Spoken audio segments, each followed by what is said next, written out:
What's up, y'all? I'm DJ Premier, and I present to you So What's Up. Okay, computer, run it back.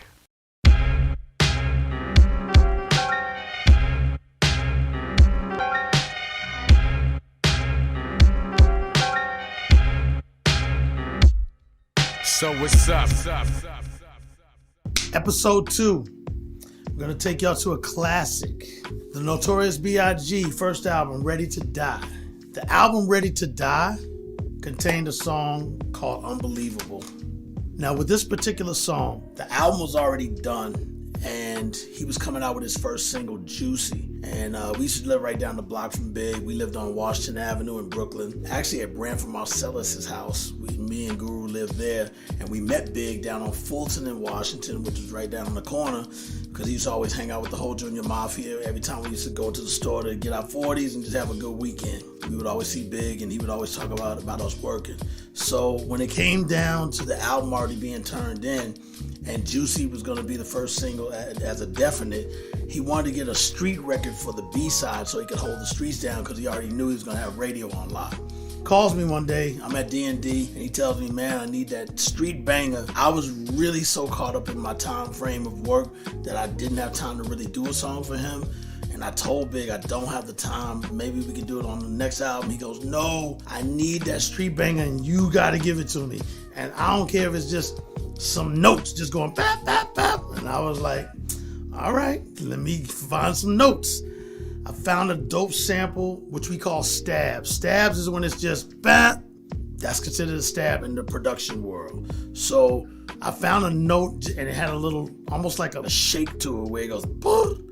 And you heard that little boop. I took that one note and said, you know what? If I tune it to different ones, like boop, boop, boop, boop, boop, boop, boop, and put it on different pads on the machine, on the MPC 60, I could make it out of a beat and put it to the drums. So I tuned each one, put them on multiple pads. Shout out to the Legion, Molecules, they had a record called Jingle Jangle. And there's a line where Molecules goes, I'm a big. I kept going, I'm a big. But for some reason, it just sounded like it was too much. That made me think of Biggie Smalls as the illest from The What with Method Man and Big. Biggie Smalls is the illest. And I said, you know what, let me do something a little more calmer.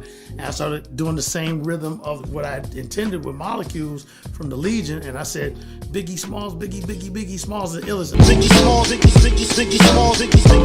Smalls is the illest. I was like, that works. So I saved that. Big is on his way there, and I usually like to have the beat to the point where when the artist gets there, it's at least to a point where they get where I'm going with it. Big walks in and hears that and goes, ooh, it's coming along. I was like, yeah, let me finish working with it. He starts hearing the notes, the stabs, the boom, boom, boom, boom, boom. He goes, that's it. Just make sure you do other versions of that so that when I do the hook and I'm rhyming, it has other flavors and it doesn't just do that. I said, all right, put it into the MPC, started tapping out the sounds, and these sounds are just real simple, but this is what it's still to this day contained on. And you know, you got to salute these floppy just because of that, because there's no other way we would have even been able to save it, because there was no other process then when it came to sampling. Put it down, we stayed about maybe 8 or 9 hours, and it got to a point where I was like, yo, Big, you haven't written anything down yet, bro. And I mean, it's getting late, I want to go home soon. He goes, oh, no doubt, I'm ready. Like, you haven't written anything. He goes, I don't write nothing on paper.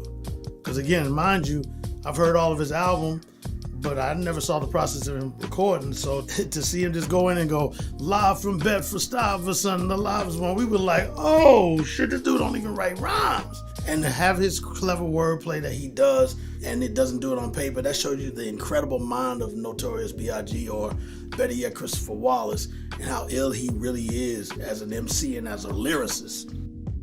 Everybody knows it went a little something like this. Bump shots out the sunroof of Lexus coupes, leave no witnesses. What you think this is? Ain't no amateurs here. I damage and tear, MCs fear me. They too near not to hear me clearly. I'm the triple beam dream, 1,000 grams of uncut to the gut. We got one of the biggest records, and it was the first gold single I ever had in my career. It's on my wall right now. It's one of my most sacred plaques that I've ever gotten. Salute Biggie, salute the whole team, the whole family. Rest in peace, my brother. B.I.G. Unbelievable. Yes, sir. Yes, sir. Yes. When I say B.I., you say G. B.I.G. B.I.G. When I say rested, you say peace.